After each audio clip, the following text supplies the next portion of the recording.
irrelevant.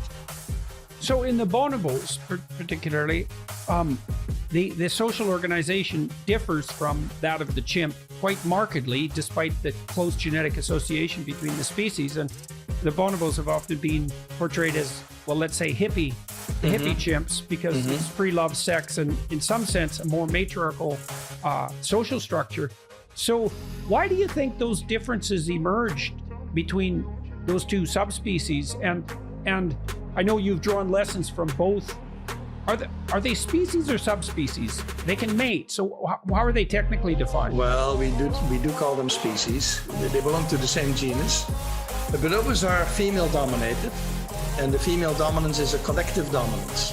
A single female cannot dominate a single male. If you see at zoos that happens sometimes, that you see one male and one female bonobo, which is of course very atypical. But then the male is dominant. As soon as you add a second female, the females become dominant. It's a collective dominance that they have, high level of female solidarity, serviced by a lot of sex and grooming between the females. And why they have this different society, I think it's made possible by the fact that the females can travel together. There is enough food in their forest, and they don't have competition from gorillas. They don't live together with gorillas in the forest, that they have more food available that allows the females to travel together. Actually, you mentioned Richard Wrangham. Some of these ideas, ecological ideas, come from Richard Wrangham, is that the female bonobo, they can stay together as a group, and that allows them to have this very powerful sisterhood. Whereas the female chimpanzees, in their forest, they need to spread out in order to find enough food. And so that kind of bonding that happens in the bonobo is not really possible for them. Okay. So sorry, go ahead. Yeah, and in captivity, because I've worked, of course, mostly in captivity, in large chimpanzee colonies in zoo settings, then the female chimps, they are actually very powerful, because then they're all together. They're forced to live together, of course, and then they develop some sort of sisterhood. It's not as well developed as in the bonobo, but the power difference between males and females becomes very different in captivity. Okay, well, this is a good segue into the sex and gender discussion. So in your book, The Difference, your new book, you distinguish, as do the more radical political types now, sex and gender. And I was interested in that for a variety of reasons. So when I look at that issue, I look at it from the perspective of a personality psychologist. So the notion that sex itself is binary is fine with me, but the notion that there is something that might be conceptualized as gender, although I think that's a bad term, is also, I think, reasonable, because human beings vary substantially from individual to individual in terms of personality on the 5 cardinal dimensions of personality. And there are plenty of men who have a typical female personality structure, and plenty of females that have a typical male personality structure. And then if you add to that variation in creativity, which gives you a kind of fluidity of identity, it's sort of the hallmark of creativity, then the notion that there's a gender that's separate from sex starts to take on some validity. But I like to approach it from the personality dimension. I mean, men and women overlap quite a lot in their personality. So that's why... Yeah, no, I think that's entirely correct. I would say sex is divided, biological sex is divided in mostly male and female. There is an in-between category, but sex is based on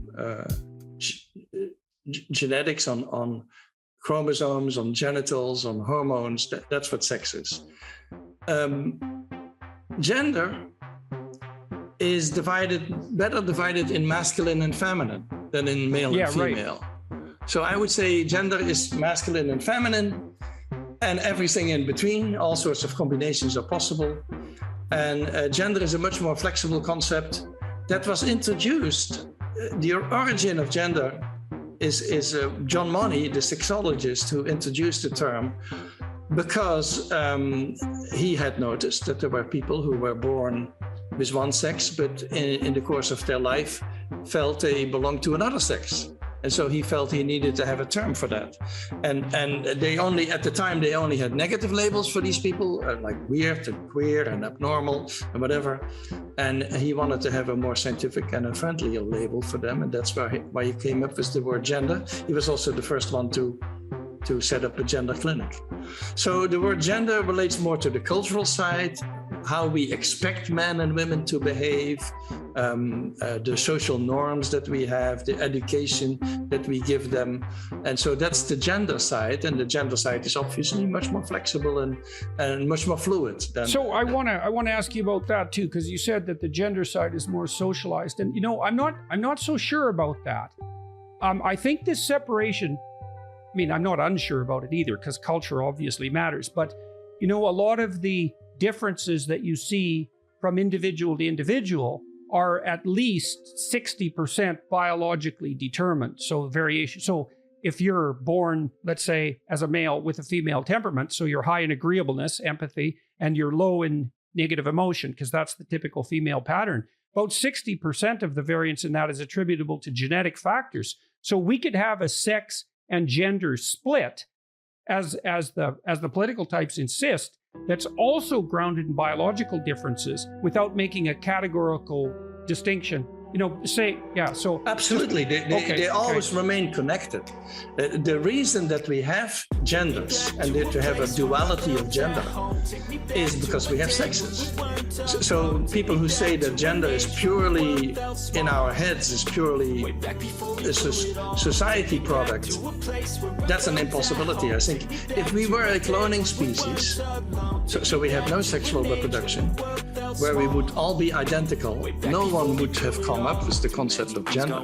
So the concept of gender is related to sex. There is a certain independence between them, but they also remain joined at some point. And you're right, it is never purely cultural. And you show that. You show that in your book, because, and I want to go into it in quite a bit of detail. So, for example, let's start with this: toy preference and differences in nurturing behavior. And so I'd like you to lay that out, and then we can talk about that psychologically for a bit.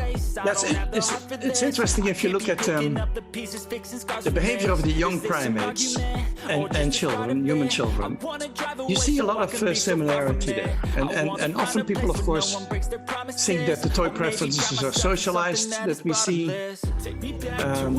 But I think there's too much similarity with what we see in other primates. So young female primates, they are very fond of infants. They want to hold infants as soon as there's a newborn baby and the mother arrives with it. They surround her. There's very few males who are interested in that, but the young females want to get their hands on the infant. And in nature, we also know that they pick up logs and rocks and